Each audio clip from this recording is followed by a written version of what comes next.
Boa tarde, bem-vindos a mais um Rascunhos Econômicos. Eu sou o Léo. O vídeo de hoje é polêmica, gente. Polêmica, mas eu não quero tratar do lado da polêmica, tá? Aqui o YouTube tá ficando um pouco, não vou reclamar também, mas já reclamando, de que, veja, isso é um canal de ciências econômicas. Então, quando eu analiso a China, a desdolarização, os bitcoins, eu estou partindo da ciência econômica, né? Minhas opiniões foram um pouco mostradas no final daquela conversa que eu tive com meu amigo Renato, que vocês podem ver aí. Tá indo muito bem o vídeo. Um formato um pouco diferente, que não é bem um rascunho, né? Mas é uma conversa.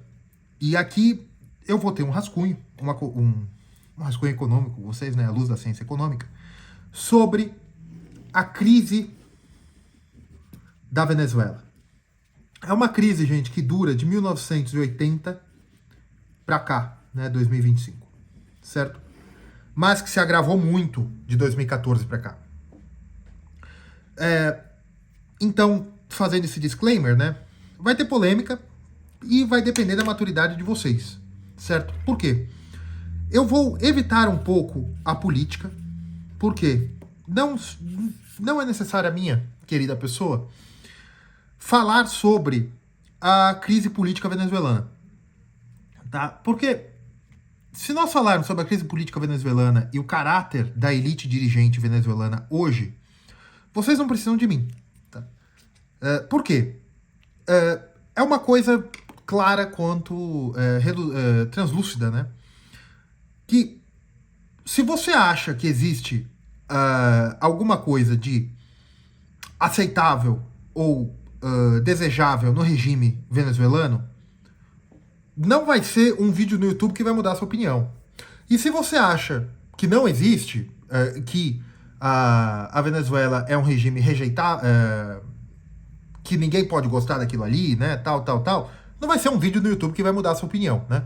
Então, esse é o limite do debate, tá? Eu não gosto de debates. Para mim, os únicos debates que possam existir são debates em livros, tá? Então, debate no YouTube, gente, é para ganhar audiência. Então, no vídeo de hoje, nós vamos tratar, através da ciência econômica, nós vamos tratar do que ocorre na Venezuela de 1970 para cá. Tá? Vai ter gente que daqui vai me chamar de comunista, de progressista, de bolivariano, e esse tipo de coisa, e vai ter gente que vai me chamar de adorador dos Estados Unidos, né? Lambibotas do Tio Sam, e esse tipo de coisas. E outra coisa, gente, Tio Sam é com M no final, tá? Porque é Uncle's Son, Son de América no final, tá bom? United States America, tá? Então, Son é com M no final. Beleza?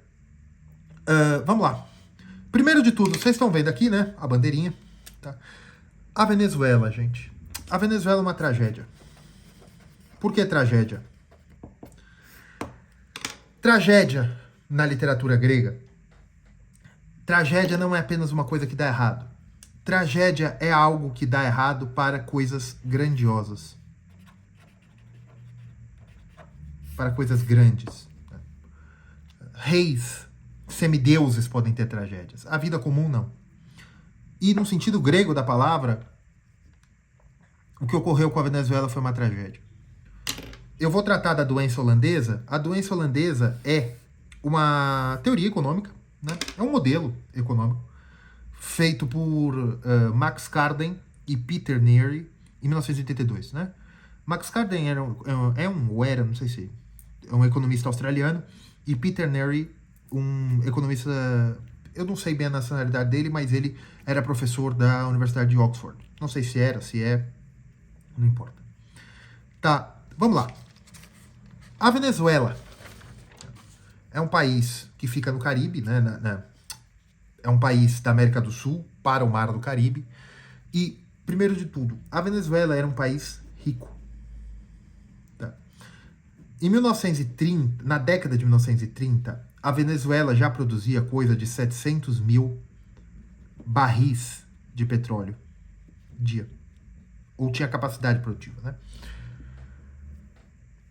E a Venezuela começa a ter um grande afluxo de capital para a Venezuela, né? A primeira foi a Shell, né, que começou a explorar e produzir petróleo na Venezuela, e hoje nós sabemos que a Venezuela tem a maior reserva de petróleo do nosso querido planeta azul, tá certo? E veja, em 1970, a Venezuela produzia coisa de 3,7 milhões de barris dia de petróleo.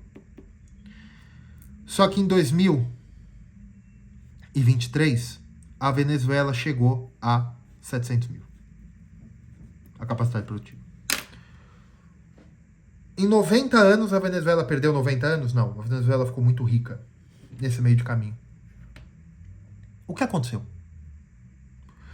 Ah, Léo, olha, foi o chavismo, ou foi os militares e a elite venezuelana da década de 70, né, de 1950 até 1980, tal.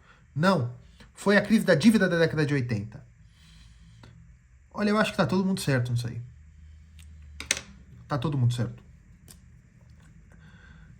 Não entrando na concepção das liberdades civis e esse tipo de coisa, mas falando do ponto de vista econômico, né, tirando a moralidade fora da jogada, veja, é ponto fico, né, que era o pacto, mas enfim, você teve a elite militar e empresarial, né, de 1930 até 1990, né? Ah, mas a Venezuela era uma democracia depois de 1980. Tá bom, mas essa elite de 30 a 90. Aí você tem o chavismo, né? No final da década de 90, né? Se eu não me engano é 98, né? O chavismo. E Maduro, 2014, se eu não me engano, né? Mas que é do chavismo. Mas veja, os problemas da crise venezuelana vêm dessa época e, evidentemente, que eles tiveram também 30 anos para resolver isso aqui. Tá? A Venezuela, eu estou falando qual é o problema da Venezuela hoje, né? As consequências do problema da Venezuela. Em 2024, se eu não me engano, ou é 22 ou 24, tá, gente? A agência da ONU para refugiados, a ACNUR, né, na sigla em inglês, se não me engano, né, Agência ONU para Refugiados, registrou 7,7 milhões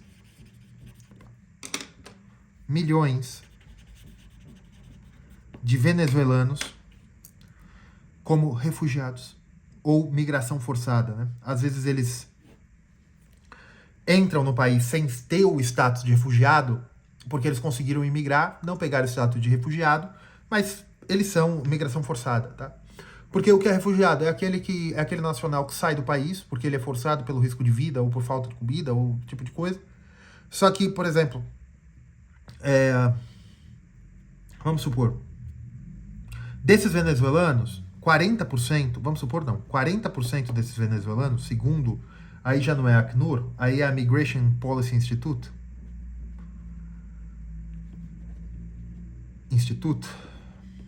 que diz que 40% desses venezuelanos têm curso superior.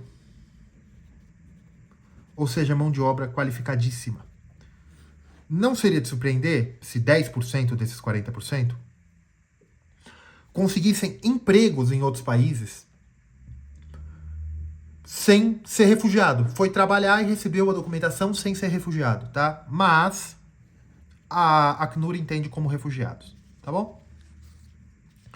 Bem, isso é 25% da população venezuelana antes de 2014, né? 7,7 milhões. A Venezuela perdeu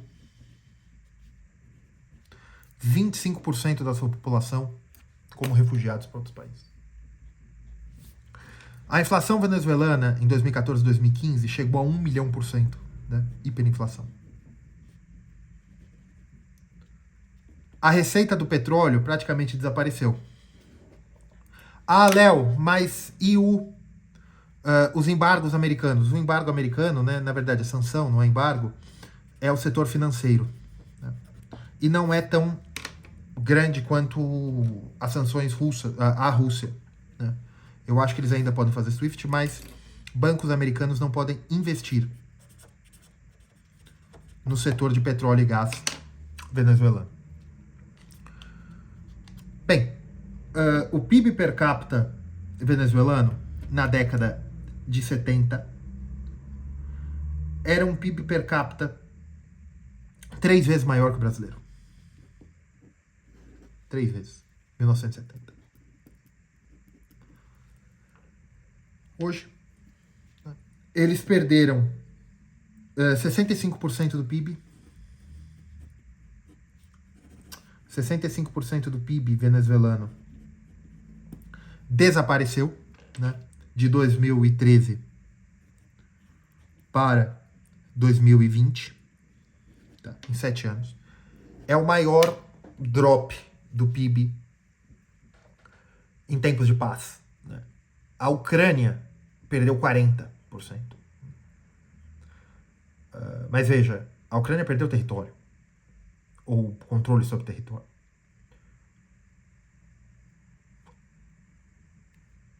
Dê a um político, né, o controle do deserto do Saara, em 7 anos faltará areia. Né? Por que eu tô falando desse jeito, desse tom triste? Porque, gente, é um dos países mais violentos da América Latina. Existe fome, existe tudo isso. Léo, é culpa do chavismo. Pode ser. Não, é culpa dos militares. Tá bom, pode ser. Só que o problema é o seguinte, gente. Eles estão sentados na maior reserva de petróleo do mundo. Como que isso acontece? Por que eles não viraram uma ditadura do tipo Golfo Pérsico? Por que eles não viraram uma ditadura do tipo Partido Comunista Chinês? Por que eles não viraram um regime repressivo tipo Singapura? Por que mesmo trilhando caminhos políticos, seja os militares e empresários de 30 a 90, seja o chavismo agora, por que a economia venezuelana desapareceu? Porque 25% da população venezuelana, sumiu do país. Existem alguns modelos econômicos. Esse aqui é a doença holandesa. Tá? O que é a doença holandesa? Se entende o seguinte. Isso foi... Por que doença holandesa? Porque foi um estudo que foi feito sobre o reino da Holanda, né? O reino dos países baixos, na década de 1960, em que se descobriu reserva de gás ou petróleo, ou só gás, no mar territorial dos Países Baixos, né, que nós conhecemos como Holanda. E aconteceu o seguinte, esses dois economistas, Corden e Neri, em 1982, estudaram o que aconteceu em 1960. E se descobriu o seguinte, quando você descobre um recurso natural, ou petróleo, ou gás, o ouro também, mas por incrível que pareça, o ouro é mais extensivo de mão de obra, né, do que tem um negócio chamado transbordamento. Né? O que aconteceu foi o seguinte, o petróleo nos Países Baixos, ou gás e tal, eles descobriram o seguinte, você valoriza o câmbio, ou a oferta de capital dentro da economia. Aqui está a economia. Por quê? Porque a economia exporta algo que tem muito valor, né? Ou agregado, ou valor em si. Né? E se sai esse fator de produção, esse produto, e entra dinheiro. Muito dinheiro.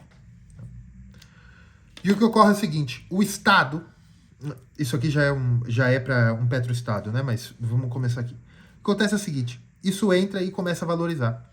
A população começa a ter mais dinheiro. Mas o que ocorre é o seguinte, você tem primeiro a transferência de mão de obra, a população começa a querer trabalhar na indústria ligada ao boom econômico. Né? Aqui, petróleo, o pessoal vai querer trabalhar para as petroleiras ou para empresas que prestam serviço às petroleiras. Ou prestar serviço para quem recebe dinheiro das petroleiras. Por exemplo, se você começa um desenvolvimento econômico, um aumento da capacidade, da quantidade de capital disponível, de dinheiro, de salários e tal, aqui você forma uma elite econômica que tem muito dinheiro, e essa elite começa a comprar casa na praia, começa a comprar mansão, então você começa a desenvolver empreiteiras para atender essa elite, você tem uma região que começa a virar um balneário, esse tipo de coisa, então você começa a ter uma economia que sirva quem tem dinheiro via petróleo, certo? Beleza. O que ocorre é, isso tira a capacidade, a atração de capital para a produção da agricultura e para qualquer indústria que não esteja ligada diretamente ao petróleo. Agricultura, roupas, né? Por quê? Porque elas precisam de capital.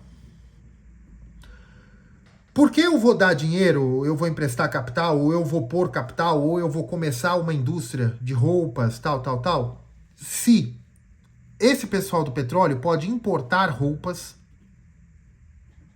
e comida, porque o dinheiro está valorizado, né? A moeda valoriza, você pode comprar mais barato e as vantagens comparativas, se eu for produzir aqui, eu vou ter que pagar um salário compatível com o setor petrolífero, mas eu não tenho a renda do setor petrolífero. Então eu começo a fazer o seguinte, eu começo a comprar comida, roupa, bens de maior ou menor manufatura, eu começo a comprar importando. Então, esse excesso de dinheiro que vem com a produção do petróleo, o ouro faz mais ou menos isso também, tal, eu começo a importar e começo a exportar dinheiro, capital. Esse capital não fica aqui. Só que o certo é o seguinte, beleza, não tem problema nenhum. Só que eu tenho que reinvestir grande parte desse dinheiro na produção. Só que o problema também é outro. Se você depende tudo de um setor produtivo, você tem um problema de estar vulnerável a choques exógenos. O que são choques exógenos? Se o preço do petróleo cair muito. Léo, o preço do petróleo nunca vai cair. Nunca vai cair. Não? Tem certeza? Pré-2014, 110 dólares o barril. Em 2014 e 2015, né, por culpa da extração cracking, né, nos Estados Unidos, o petróleo de xisto, chega a 30 dólares o barril. A capacidade, o dinheiro, né, começa a secar. Nós tivemos que 90% das exportações venezuelanas eram petróleo, ou petróleo, gás, ou bens ligados à extração de petróleo, né? E 50% da receita do Estado era petróleo. O que quer dizer isso? O Estado ganhava dinheiro como participante dos royalties da produção, ou impostos diretamente ligados ao petróleo, não sobre a economia real. Petróleo é a economia real, mas eu digo pão, carne, queijo, borracharia, não sobre isso. Salão de beleza. Tá? E 70%, se eu não me engano, Agora, 70% de toda a comida venezuelana, 70% era importado. Então você chega num ponto que você está vendendo gasolina para comprar milho. Léo, isso é o livre comércio. Não, não é. Isso aqui também não é natural. Isso não acontece dessa forma. Por quê? Porque, veja, os países produtores de petróleo, né, os petroestados, o que são petroestados? São países que têm a sua situação fiscal, né, a sua receita fiscal, vinda da venda ou receita, né, de petróleo. E quando eu falo petróleo, é óleo, gás, plásticos, enfim. Isso são petroestados. Tá? E já está na hora de eu comprar outras canetas, né? Esses petroestados, a Venezuela inclusa, você tem um problema econômico muito sério. Como? Isso é uma teoria socioeconômica. Como a receita não vem do fiscal, o Estado, quem está pagando a conta não é o povo. São os bens minerais de petróleo que existem no território. O Estado, ou seja, o Estado não existe, né? A elite, né? O grupo de pessoas que tem o poder estatal se apossa do território via petróleo. E o que paga as contas do Estado é o petróleo. Na Venezuela, 50% da receita era petróleo. E o que ocorre é o seguinte, você tem o distanciamento da elite com o povo, em que o povo se torna um fator de produção acessório e que não há o comprometimento do povo também com as decisões políticas, porque não há muita cobrança, eles não veem como aquele dinheiro sendo dinheiro público, porque na verdade aquilo é dinheiro do poço de petróleo. E isso se durou, gente, de 1940, né, até 1998, você tem uma narrativa geral ali da corrupção generalizada,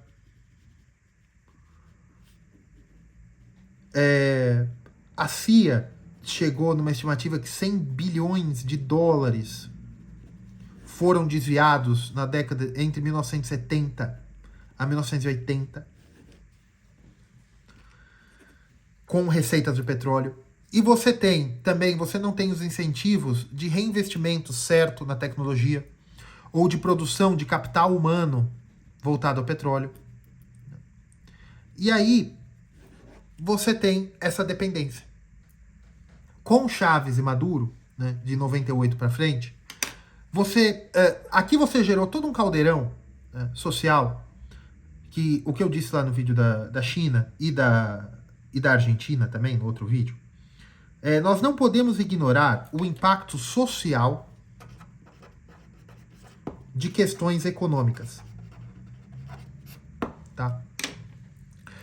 Quando você gera uma população que tudo é importado, ou seja, tudo é caro, essas pessoas só podem produzir serviços. Os serviços são produzidos aonde? Nas cidades. Você tem um êxodo rural, você pode ter a favelização, você tem diferença social. E o Estado, para acalmar isso, ele faz subsídios, redistribuição de renda, subsídios e redistribuição de renda. Mas isso leva à marginalização. Marginalização não é criminalização, né? Marginalização é você deixar à margem da sociedade. Isso gera todo um caldo social para o chavismo. O chavismo entra em 1998, houve o golpe de Estado, depois ele volta, tal. E uma nova Constituição, o que eles querem é a redistribuição de renda. E aí você começa a pegar o petróleo, as receitas do petróleo, e distribuir, né, as chamadas missões, né? No chavismo, você começa a distribuir, através das missões, para programas sociais, subsídios, né? Distribuição de gasolina e combustíveis. O chavismo também fez a diplomacia do petróleo, em que eles vendiam petróleo, gasolina, diesel subsidiado a países latino-americanos para ajudar elites, tal, mas não importa, elites do próprio movimento internacional deles, né? Mas tudo bem. Veja, mas aí, e a produção? Ao mesmo ponto, você começa um movimento, né, de sucateamento do petróleo, das indústrias, né, das refinarias, desvios, seja legal, seja ilegal, de capital, da formação bruta de capital, né, mas da reposição, a manutenção.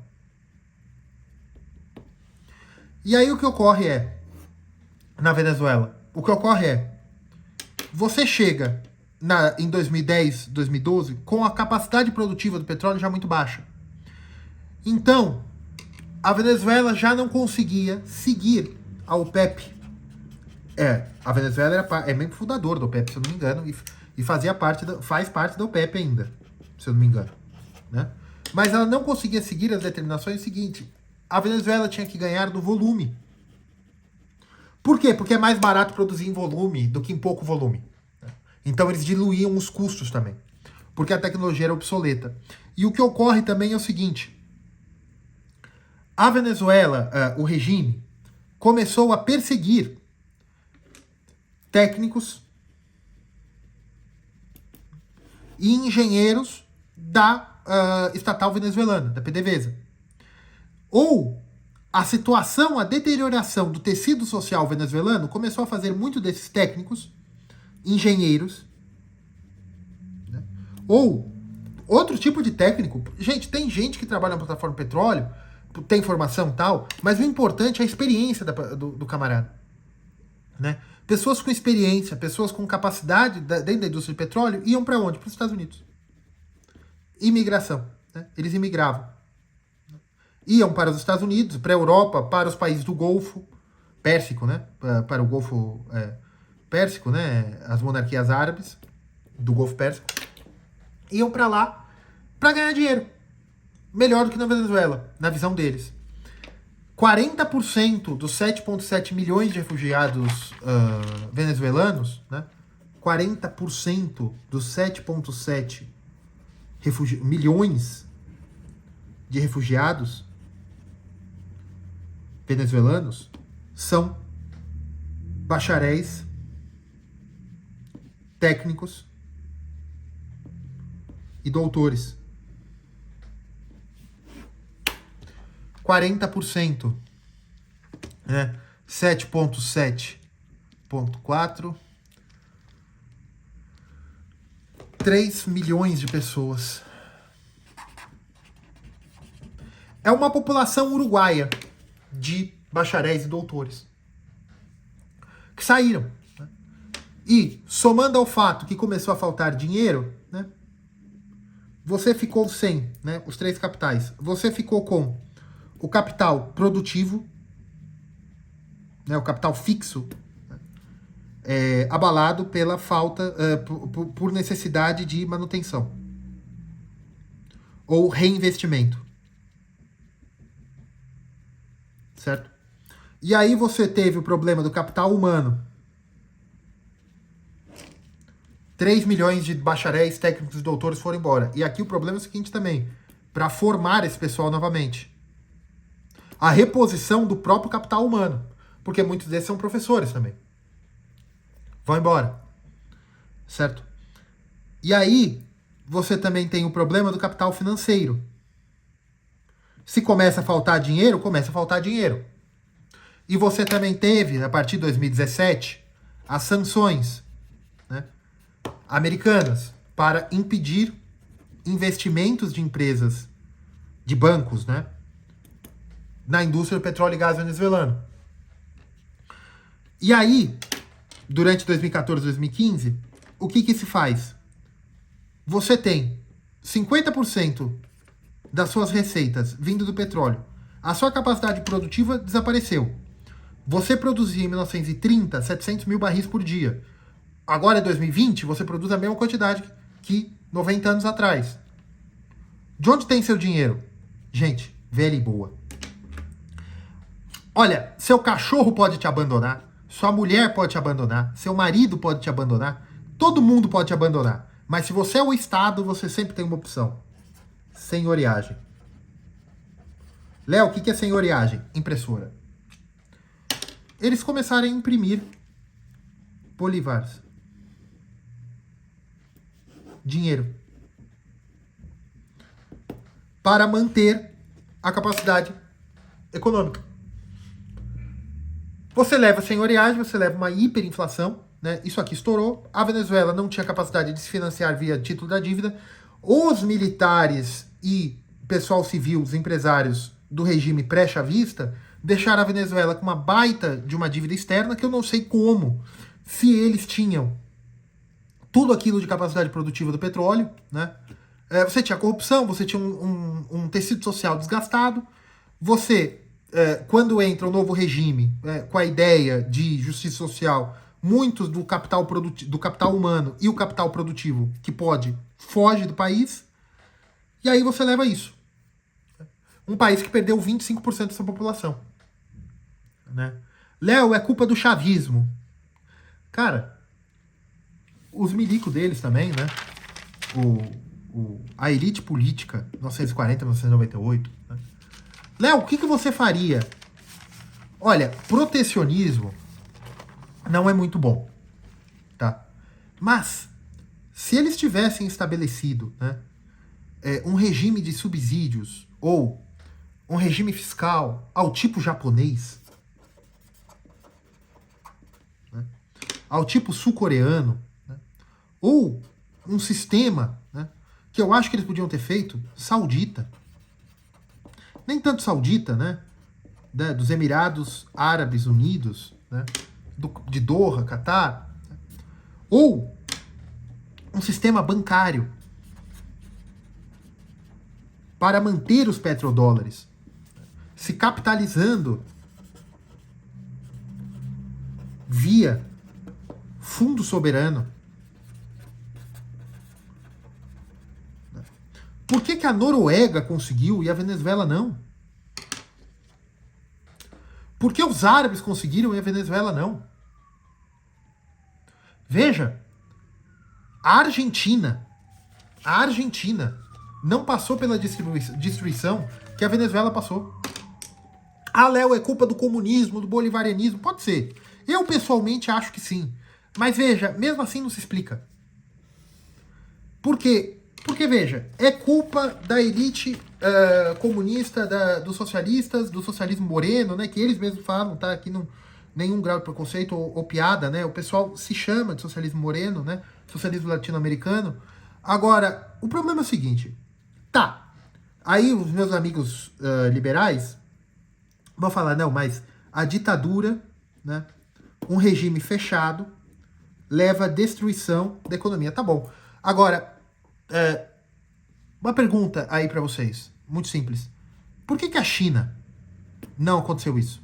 Léo, aconteceu. Foi a revolução cultural, tal, não sei o quê. Olha, é um bom ponto. Só que o problema é o seguinte. A distribuição de renda, né, chinesa, a distribuição de renda venezuelana já estava pronta. Então eles podiam fazer um sistema de distribuição que levasse a distribuição gradual da economia venezuelana. Não um intervalo de 20 anos, não um intervalo de 15 anos, né? Que foi da tomada do poder do Chávez até 2014. Outra, por que a Rússia não é assim? A Rússia tem petróleo pra caramba também.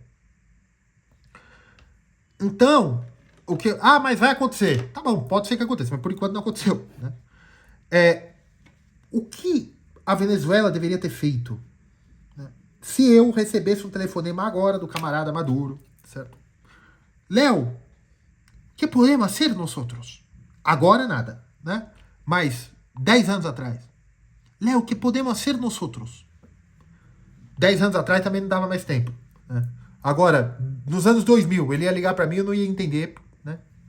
Mas, vamos supor, nos anos 2000, se eles formassem uma comissão econômica, o que poderia ser feito? Né? Primeiro, você teria que pegar dinheiro de capital da indústria de petróleo e óleo, né? E evitar o que a doença holandesa. Como? Olha,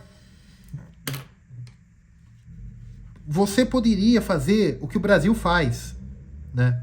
O Brasil não precisa fazer isso, mas a Venezuela poderia. Reservas internacionais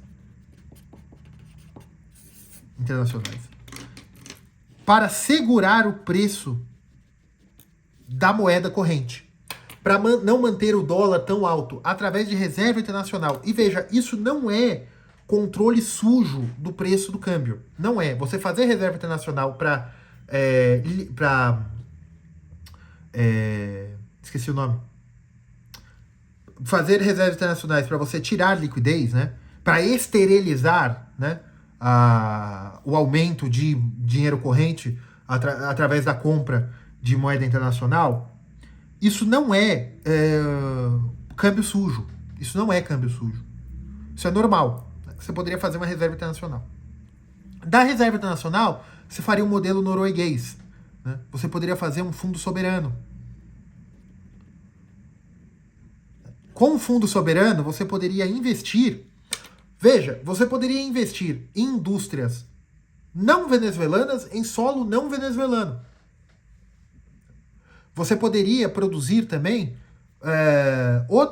a Venezuela também se prejudicou muito porque ela começou a investir no setor de petróleo em outros países, né? Na década antes do chavismo, eles compraram refinarias de petróleo nos Estados Unidos, em outros lugares, e isso aumentou também a dívida. E na década de 80, com a crise da dívida mundial, isso também prejudicou muito a Venezuela.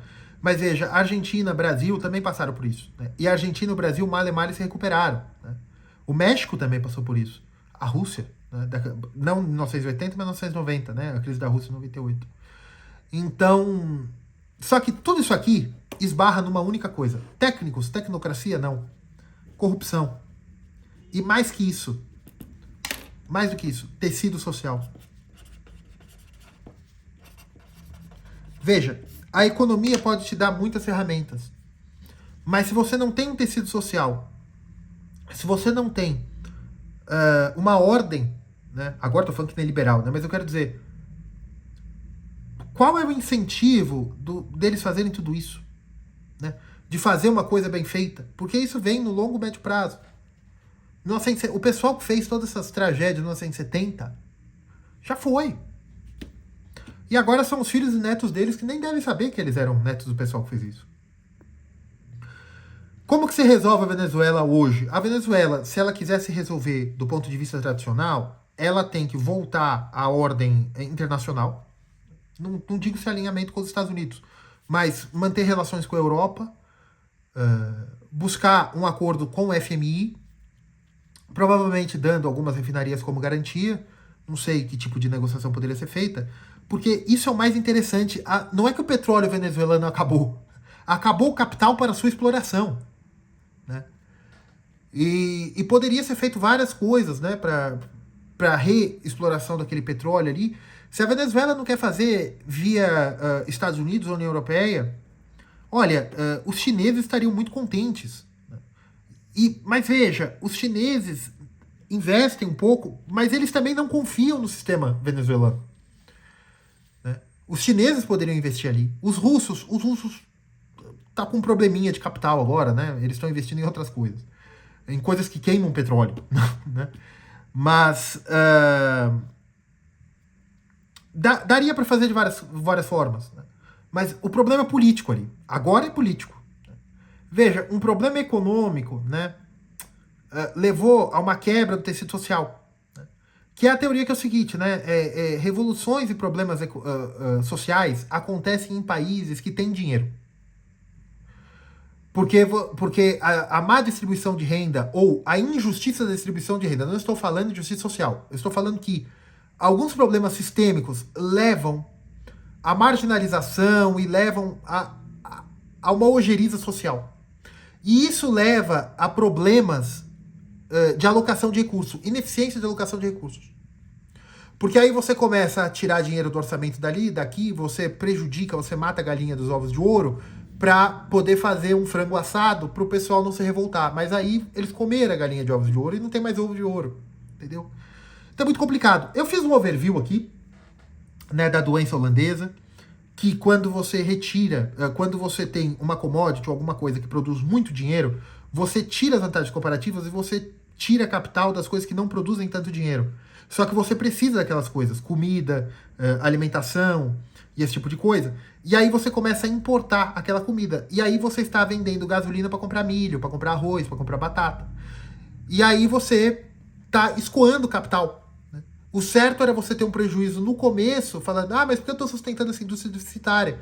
Porque com o tempo ela tem margem, você não precisa mais importar. Né? Só que aí você também tem um aumento de salários, o que geraria provavelmente importação de mão de obra de outros países sul-americanos, né? Se você continuasse, você desse subsídios para a indústria alimentícia, para a indústria não, para a cadeia produtiva de alimentos na Venezuela, os venezuelanos não iriam querer trabalhar plantando batata, cortando cana, esse tipo de coisa. Então seriam latino-americanos, né? Brasileiros, né?